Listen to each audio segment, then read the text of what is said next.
Well, there's a lot that countries around the world can learn from Finland. For starters, it's better to be prepared than to be sorry. Let's now bring you a viewpoint from Finland. Joining me on Gravitas tonight is a very special guest, Pekka Haavisto, the Foreign Minister of Finland. He's joining us from Helsinki. The European countries like Italy, France and Germany are among the worst hit.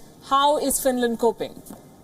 Well, unfortunately, corona is also spreading in Finland, and we have recognized something like 3,000 cases. We are a country of 5 million people, so 3,000 is quite a lot. And unfortunately, we have around 60 people who have passed away due to the corona, and we have increased our capacity in our hospitals and so forth. And of course, we are one of those countries in Europe which are keeping the borders currently closed, and so it's really influencing people's everyday life. Actually, even the Helsinki district is now closed, so you cannot move from Helsinki, the capital, to other parts of the country. Year after year, Finland is ranked #1 in the Global Happiness Index, and 2020 is no different. What is it like to be the world's happiest country in times of a pandemic? Well, of course, if you ask today the Finnish people, we have just had our Easter holidays and everybody has been at the house or with the closest family and not moving or not traveling. I think you cannot really see the happiness too much in the country, but at the same time we are already looking what could be the exit strategy at this moment, and somehow looking also the positive outcome of this crisis. And while we are suffering, of course, the COVID-19 ourselves here, we are looking very much how our European sisters, our brothers are doing, but also how our friends in Asia, like in India, and how our friends in Africa and Latin America are doing. And I think this is a crisis that we really have to join our forces together, and there is not the possibility that a single country would win the coronavirus. We have to win it globally. Finland is being called the best prepared of the Nordic countries. One report says that you never stopped stockpiling since the Second World War, always preparing for a disaster like this. Is this right? Was Finland always prepared for a pandemic of this proportion?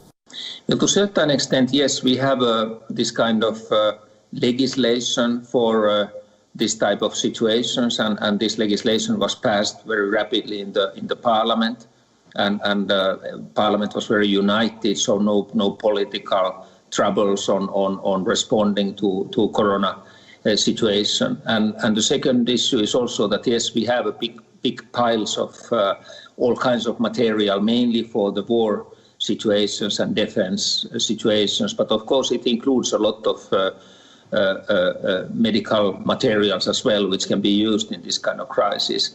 But I think one issue that we have not been so prepared is that when you want to have this cover on your mouth, and only a couple of countries are really producing these, countries like China, and we are in the same queue with many other countries to buy these products from China. Medical supplies remain a huge challenge for most countries. Finland currently needs about 500,000 surgical masks per day, and the ones you bought from China were not hospital safe, according to reports. Did your government take it up with Beijing?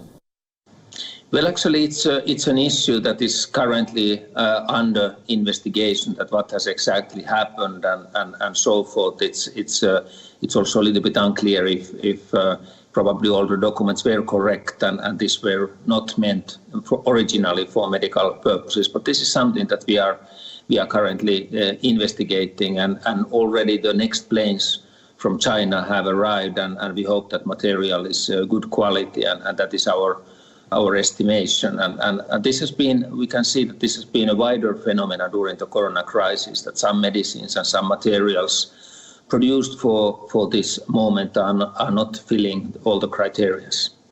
Do you think leaders across the globe should demand accountability from China?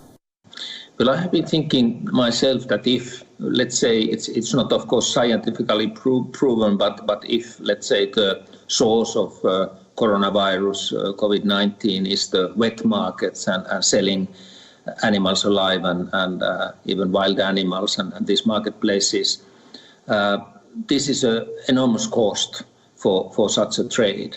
And why shouldn't we And wouldn't we globally develop something, an alternative to this? If it's a question of people's livelihoods, if it's a question of the food chain, I think it would be more profitable to have the good cold chains and fridges and electricity for those villages that are still pending on the wet markets and animal markets and so forth. And I think it's a global challenge. We should face it globally, but we should already think those steps that can be done globally. And I'm very much looking towards the UN and towards the WHO, World Health Organization, that they could make initiatives. What should and could be the steps to avoid the next pandemic? And also, I think the lesson learned from this is that we have, of course, seen SARS and we have seen Ebola and other diseases which are even more deadly diseases. And maybe the situation was so that this was not deadly enough, so to say, that this was spreading more easily and we didn't notice it. But that I think the lesson learned is that we should have been reacting at the very early stage globally when these news from Wuhan started to come around and so forth, when we still could isolate the virus and globally do something, action together. And I think this of course falls to the responsibility on each and every country to report at the early stage on these kind of phenomena, and then the international community, particularly the UN, to do common action. A Forbes report has a very interesting observation. What do countries with the best coronavirus responses have in common, it asks. The answer is women leaders. Iceland, Taiwan, Germany, New Zealand, Finland. This pandemic is revealing that women have what it takes to deal with tough situations. Your thoughts? Well, I have to say that we really have in Finland a woman as a prime minister, and Madam Sanna Marin, she has been doing excellent work. And of course, there are always people who say that you should do more and you should do things more rapidly. But when you look actually the statistics of Finland, particularly the death statistics, it's very moderate at the moment. And we feel that we have been doing quite well in this situation and have been taking big responsibility of our citizens. Thank you very much, Pekka Haavisto, the Finnish Foreign Minister, joining us from Helsinki.